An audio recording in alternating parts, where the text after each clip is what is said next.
Sinasabihan mo akong maligo muna? Hindi yan tinuro nung subject ko sa agham. Kailangan palang maligo, sorry, hindi ko alam. Kung alam ko lang eh. So, ikaw pala yung kabit ng asawa ko.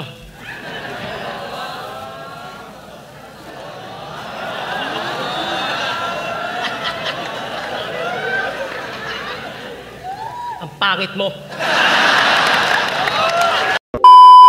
Mukha kang pokpok sa Farmer's Cubao.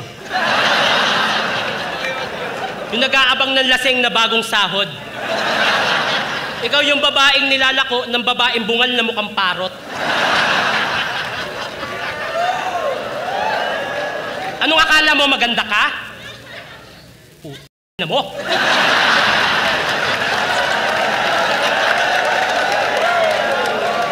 Dahil sa mukha mo, kaya na-imbento ang puta ina mo. Lahat ng kabet, peste. Lalo ka ng puta ina mo. Kahit siguro nasa simbahan tayo, ang masasabi ko sa'yo, puta ina mo. Buntis ako.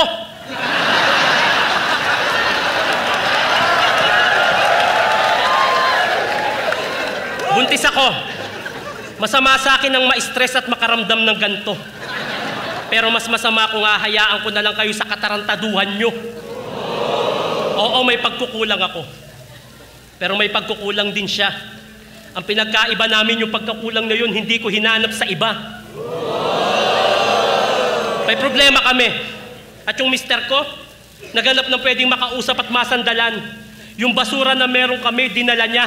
Kaya siya naghanap ng basurahan. Masyado mo pinagkakasya ang sarili mo sa asawa ko. Kahit mukha kang tanga. Sa mister ko, siya daw ay fit. Kasi mukha siyang paa. Bars? Bars? Oo, bars. Pag hinataw kita ng bareta, basag yung nguso mo. Pero kulang nga wasakin ko ang mukha mo sa ginawa niyo sa puso ko. Tangin ang mga kabit na to. Pag kinumpronta, galit na galit, gusto manakit.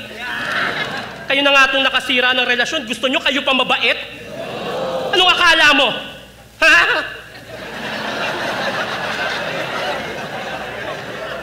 Yung pagiging kabit, maliit na bagay lang na nagagawa. Yung tipong nakasagi ka, magsusorry ka, tapos hindi mo sinasadya. Gago ka ba?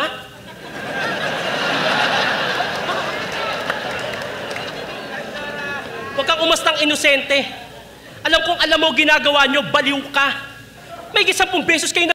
Anong mahigit 10 beses ka din